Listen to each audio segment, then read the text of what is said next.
नमो वाकम प्रशासमहे। नमस्कार मित्रों, पुनः हमारे YouTube चैनल पे सभी का स्वागत है। अभी तक हमने संस्कृत व्याकरण के अंतर्गत प्रत्याहारों को कल पढ़ा, उसके पहले वर्ण विभाजन पढ़े थे। आज वर्ण विभाजन पे एक दृष्टि और डालते हैं। हम लोग देखे थे स्वर अच प्रत्याहार के अंतर्गत आते हैं और अच को ही स्वर कहा जाता है, जिनकी संख्या 9 है, जिसके अंतर्गत आ, ई, उ, री, ली, ए, ओ, ऐ और औ ये आते हैं। इनको स्वर कहा जाता है। इनकी स्वर संज्ञा भी होती है और अच चूँकि प्रत्याहार के अंतर्गत आते हैं इसलिए इनको अच भी कहा जाता है। दूसरे नंबर पे आते हैं स्पर्श संज्ञक वर्ण। स्पर्श संज्ञा किनकी होती है? का से लेकर के जो मा तक के वर्ण हैं, इनकी संख्या है 25। कल हम बताए थे 5 वर्ग, क वर्ग, च वर्ग, ट वर्ग, त वर्ग और प वर्ग। इनके अंतर्गत 5-5 वर्ण आते हैं, तो 5 वर्ग हैं और 5-5 वर्ण हैं, तो 25 वर्ण हो जाते हैं। का से लेकर मा तक के जितने वर्ण हैं उन सभी की स्पर्श संज्ञा होती है। तीसरे नंबर पे है अंतस्थ। अंतस्थ वर्ण होते हैं यण प्रत्याहार के अंतर्गत आने वाले। कल हम लोग माहेश्वर सूत्र पढ़े थे, उसमें हम लोग प्रत्याहार देखा तो यण प्रत्याहार कहाँ से कहाँ तक चलेगा। एक सूत्र है हयवरट। हयवरट के या से लण के ण तक, उसके अंतर्गत 4 शब्द आएंगे, 4 वर्ण आएंगे। कौन कौन से? य, व, र और ल। यणोन्तास्थः करके आया है लघु सिद्धांत कौमुदी में। यण प्रत्याहार के अंतर्गत जो वर्ण आते हैं उनको अंतस्थ कहते हैं, उनकी संज्ञा अंतस्थ होती है। और चौथे नंबर पे है ऊष्म। तो ये आते हैं शल प्रत्याहार के अंतर्गत। शल ऊष्माण करके आया है, ये भी 4 वर्ण होते हैं। कौन कौन से? तीनों शा आ जाते हैं, शा, शा और सा और हा। ये 4 वर्ण हो गए ऊष्म संज्ञक। पहले अच जिनको हम स्वर कहते हैं, दूसरे का से लेकर मा तक के वर्ण जिनको हम स्पर्श कहते हैं, तीसरे वर्ण यण प्रत्याहार के अंतर्गत जो आते हैं उनको अंतस्थ कहते हैं, और चौथे नंबर पे शल प्रत्याहार के अंतर्गत आने वाले वर्णों को हम ऊष्म वर्ण भी कहते हैं। ये बहुत इंपॉर्टेंट है, क्योंकि इस तरह क्वेश्चन आ जाता है एग्जाम में। जो प्रतियोगी परीक्षाएं हैं उसमें आपसे पूछ देगा कि निम्नलिखित में से ऊष्म संज्ञक वर्ण कौन से हैं। उसमें से देगा या, वा, रा और चौथे नंबर पर देगा सा। तो आपको सा पे टिक करना है। ये ध्यान रखना है कि ऊष्म संज्ञा किन की है, अंतस्थ संज्ञा किन की है, स्पर्श संज्ञा किन की है और स्वर संज्ञा किन की। स्वर तो जान ही गए, स्वर मतलब अच। अच प्रत्याहार के अंतर्गत जो वर्ण आते हैं 9 वो स्वर हैं। का से लेकर मा तक के जो वर्ण हैं वो स्पर्श संज्ञा है उनकी। उसके बाद या, वा, रा और ला, इन 4 वर्णों की अंतस्थ संज्ञा है, और शा, शा, स और ह इन वर्णों की ऊष्म संज्ञा है। ये हो गया हमारा वर्ण विभाजन। इसके बाद हम आज मुख्य फोकस करेंगे वर्णोच्चारण विधि। संस्कृत व्याकरण के अनुसार वर्णों के उच्चारण प्रकार, कितने वर्ण होते हैं, कौन कौन से होते हैं, उनके कौन कौन से उच्चारण स्थान हैं, इस पर हम एक देखिए मित्रों, यह श्लोक पाणिनीय शिक्षा में महर्षि पाणिनि के द्वारा लिखा गया है। उन्होंने 8 स्थान बताए हैं। अष्टौ स्थानानि वर्णानाम, वर्णों के 8 उच्चारण स्थान हैं। कौन कौन से? उरः, कंठः, शिरस् तथा। पहले नंबर पे उर मतलब होता है हृदय, दूसरे नंबर पे कंठ, तीसरे नंबर पे शिर मतलब मुख, जिह्वा मूलम चौथे नंबर पे, दंताश्च दंत 5वें नंबर पे, नासिका 6वें नंबर पे, ओष्ठ 7वें नंबर पे और तालु 8वें नंबर पे। यह उन्होंने 8 स्थान बताए हैं जहाँ से वर्ण निकलता है, उच्चरित होता है। अष्टौ स्थानानि वर्णानाम उरः, कंठः, शिरस् तथा जिह्वामूलं च दंताश्च नासिकोष्ठौ च तालु च। ठीक, उरः, कंठः, शिरः, जिह्वामूलं, दंताः, नासिका, ओष्ठौ और तालु, यह 8 स्थान हुए वर्णों के उच्चारण स्थान। अब हम इनको बृहद रूप में विश्लेषणात्मक ढंग से देखेंगे श्रीमद् वरदराजाचार्य की लघु सिद्धांत कौमुदी में जिस तरह से उन्होंने इनका विशद वर्णन किया है वो सरल समझना थोड़ा सरल भी पड़ेगा। तो देखिए, सबसे पहले हम सूत्र लिख लेते हैं। अकुह विसर्जनीया नाम कंठा। सर दिख रहा है? अकुह विसर्जनीया नाम कंठः। सबसे पहले हम एक नंबर पे इसको समझेंगे, कंठ। ये तो समझ में आ रहा है कि कंठ, कंठ मतलब होता है गला, ठीक। अब कंठ किन किन वर्णों का उच्चारण स्थान है ये हम देखेंगे। सबसे पहले आता है आ, ठीक। ये कहाँ तक जाएगा? यहाँ तक जाएगा, यहाँ तक जाएगा, ठीक। सबसे पहले हम देखते हैं, यहाँ पर आया आ, तो यहाँ पर लिख लेते हैं वर्ण कौन कौन से। सबसे पहले आ गया आ, ठीक।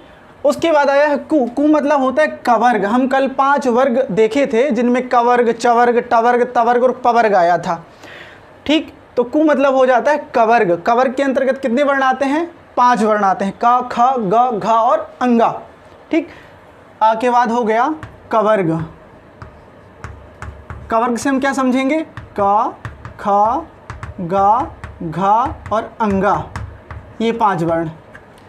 2 हो गए हमारे। पहला आ हो गया, दूसरा कवर्ग, का, ख, ग, घ, अंगा हो गया। फिर है हा। यहाँ पर मैं साइन बना देता हूँ। तो इन वर्णों का उच्चारण स्थान क्या है? कंठ। इन वर्णों का उच्चारण स्थान है कंठः। इन वर्णों का उच्चारण स्थान कंठ है।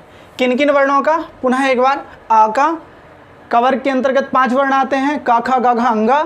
उसके बाद ह, उसके बाद विसर्ग, ठीक। 5 और 1 6, 7 और 1 8, 8 वर्णों का उच्चारण स्थान क्या है? कंठ।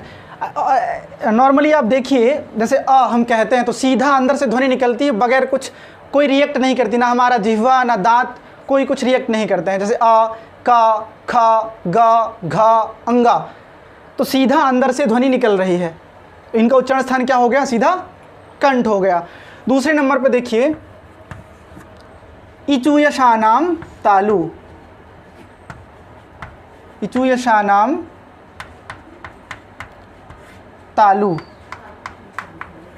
देखिए, यहां ध्यान देना है आपको, ये कंठ हो गया, यहां पर तालु है, ठीक।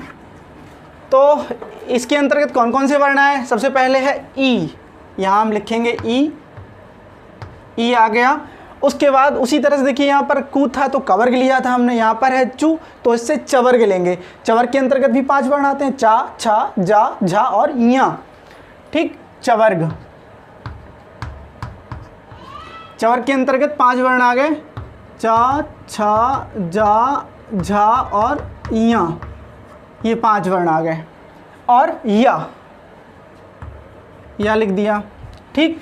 और शा, ये तालव्य शकार इसको कहते हैं। चूंकि तालु उच्चारण स्थान है ना, इसलिए इसका नाम है तालव्य शकार।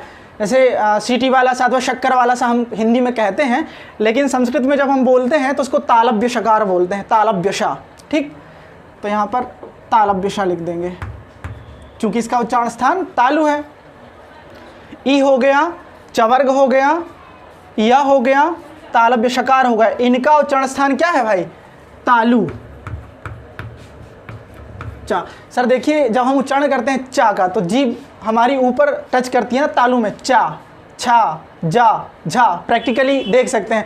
और उसी तरह से कवर का उच्चारण कीजिए तो सीधा निकलता है अंदर से, क, ख, ग, घ, ठीक। तीसरे नंबर पे हम देखेंगे, इसके बाद तीसरे नंबर पे आता है अकुह विसर्जनीया नाम कंठः, इचूयशानाम तालु, ऋटुरसाणाम, ऋटुरषाणाम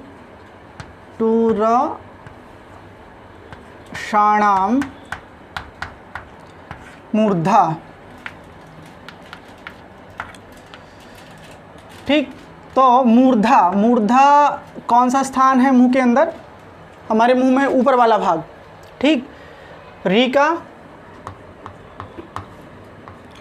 टू मतलब हो जाएगा यहाँ पर टवर्ग। जैसे यहाँ पर चू का चवर्ग हुआ था, कू का कवर्ग हुआ था, उसी तरह से यहाँ पर टू से टवर्ग लेना है। टवर्ग के अंतर्गत भी 5 वर्ण, कौन कौन से? टा, ठा, डा, ढा और णा, ये 5 वर्ण आ जाएंगे। री हो गया, टवर्ग हो गया, र और मूर्धन्य शा, इस सा को क्या बोलेंगे? मूर्धन्य शा, जिसको हम षटकोण सा अथवा हिंदी में बोलते हैं ना षटकोण सा, तो इसको हम बोलेंगे मूर्धन्य शकार। मूर्धा इसका उच्चारण स्थान, शा इसका उच्चारण भी होगा शा। ठीक, तो ऋटुरसाणाम मूर्धा इसके अंतर्गत आ जाएंगे री, टवर्ग के 5 वर्ण रा, शा, इनका उच्चारण हो जाएगा मूर्धा। चौथे नंबर पे आएगा ऋतुलसा नाम दंताः। ऋतुलसा नाम दंताः। नॉर्मली आपने देखा होगा सर कि जिसके दांत नहीं होते हैं सामने के, वो तवर्ग नहीं बोल पाता है, उसकी हवा निकल जाया करती है। ठीक, तो इनका उच्चारण स्थान क्या है? दंत है। जिसके व्यवस्थित दांत होंगे ना वही बोल पाएगा ता, था, दा, धा, ना। बगैर आप दांत मिलाए आपस में बोल ही नहीं सकते हैं तवर्ग।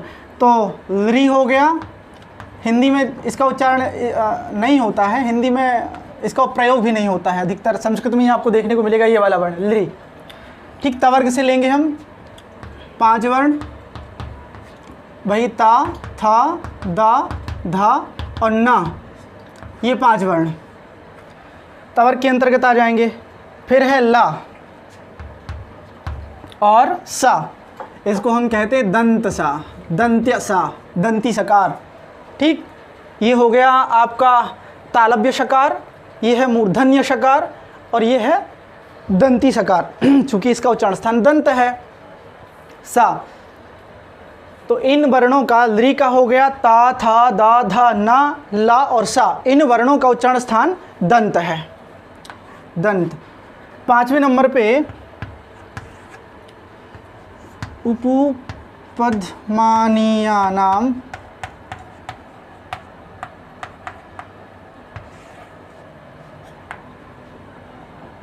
ओष्ठौ, ओष्ठौ। ऊ का, पवर्ग का, पा, फा, बा, भा, मा, इनका उच्चारण स्थान ओष्ठ है ना। बगैर ओष्ठ के आप इसका उच्चारण नहीं कर सकते हैं। बगैर होठ मिलाए उच्चारण करके दिखाइए भला, पा नहीं कर सकते हैं। तो ऊ हो गया पवर्ग, पवर्ग से लेंगे हम वही 5 वर्ण पा, फा, बा, भा और मा, ये 5 वर्ण। ठीक, और उपधमानी, उपधमानी एक वर्ण होता है जैसे पा और फा के पहले जो विसर्ग होता है ना, उसको कहते हैं उपधमानी। और का और खा के पहले जो विसर्ग होता है उसे कहते हैं जिह्वा मूलीय। ठीक, तो इसको बहुत समझने की आवश्यकता नहीं है, लेकिन बस इतना समझे रहिए कि पा और फा के पहले जो विसर्ग आता है उसका उच्चारण स्थान ओष्ठ होता है। ठीक, तो ऊ का और पवर्ग का उच्चारण स्थान क्या है? ओष्ठ। ठीक, ऊ का हो गया पा, फा, बा, बकरी वाला वा है। ठीक, भा और मा, इनका उच्चारण स्थान हो गया ओष्ठ। अब देखिए 6वें नंबर पे कुछ वर्ण हैं जैसे प्रत्येक वर्गों के, जैसे कवर्ग, चवर्ग, टवर्ग, तवर्ग और पवर्ग का जो पंचम वर्ण है, जैसे कवर्ग का पंचम वर्ण अंगा है, चवर्ग का इया है, टवर्ग का णा है और तवर्ग का ना है, पवर्ग का मा है। तो इनका उच्चारण स्थान है नासिका। उसके लिए आया है या, मा, गण, ना, नाम, नासिका। ये जो 5 वर्ण हैं क्रम से लिख देता हूँ। अंगा कवर्ग का, फिर इया, फिर णा, फिर है ना और फिर है मा। इनका सर उच्चारण स्थान नासिका है। ठीक, नासिका भी है और जैसे मान लीजिए ऋतुलसा नाम दंताः, तवर्ग का दंत है तो दंत और नासिका दोनों हो जाएगा। जैसे ना का आपको उच्चारण करना है तो आप नाक बंद करके ना का उच्चारण नहीं कर सकते हैं। ठीक, या अंगा, या, णा, ना और मा, नाक के साथ इसकी ध्वनि निकलनी चाहिए नासिका के साथ।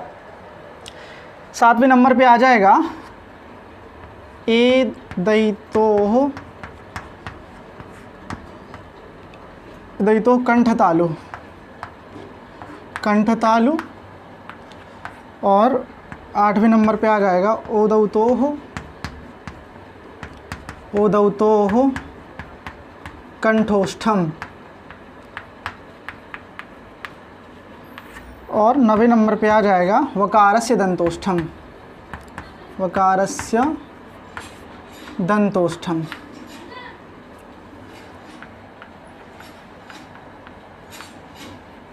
देखिए ए दयितों में 2 वर्ण हैं केवल, ए और आई। ए और आई का उच्चारण स्थान है कंठ तालु, दोनों कंठ भी है और तालु भी है। उसी तरह से ओ और औ का उच्चारण स्थान है कंठोष्ठ, कंठ भी है और ओष्ठ भी है। क्योंकि जब हम ओ बोलते हैं तो कंठ से तो ध्वनि निकलती ही है, बाकी हमारा ओष्ठ भी आगे की ओर फैलता है, ओ और औ, है ना। और इसमें कंठ तालु में ए और आई कंठ से ध्वनि निकलती है, लेकिन जो हमारी जिह्वा है वो तालु को भी स्पर्श करती है। और वा, वकारस्य दंतोष्ठम, जो ये वाला वा है इसका उच्चारण स्थान दंतोष्ठ है ना। देखिए ये वाला बा और ये वाला बा, इनका उच्चारण एक समान नहीं है ना। इसका बकरी कहते हैं ना, बकरी, पूरा हम होठों को आपस में मिला लेते हैं, है ना। क्योंकि पवर का उच्चारण स्थान क्या है, दंत है, और पवर के अंतर्गत आता है पा फा ब। इसका केवल दंत है, लेकिन इसका दंतोष्ठ है वा। इसका जब हम उच्चारण करेंगे तो होंठ हमारे जो हैं ओष्ठ वह आपस में मिलेंगे नहीं। ठीक, तो क्लियर हो गया। बा का है केवल दंत और वा का है दंतोष्ठ। इसका उच्चारण होगा बा और इसका उच्चारण होगा वा। उसी तरह से लगभग हम गलती करते हैं इन तीनों शा के उच्चारण में। एक ये वाला तालव्य शा, मूर्धन्य शा और दंती सा, इनको हमें उच्चारण स्थान के हिसाब से ही हमें बोलना है। जैसे इसका उच्चारण स्थान क्या है, तालु, तो इसको बोलेंगे शा। इसका है मूर्धा, तो इसको बोलेंगे शा। और इसका दंत है तो इसको बोलेंगे सा, है ना। हमारी जो जीभ है इसमें एकदम सीधी रहेगी जीभ में, सा। और जब ये बोलेंगे तालव्य वाला तो हल्का सा ऊपर जाएगी शा, और जब ये बोलेंगे तो एकदम ऊपर की ओर जाएगी शा। ठीक है, आज के लिए इतना ही। उसके बाद फिर कल और देखते हैं, फिर आगे चर्चा करेंगे। धन्यवाद।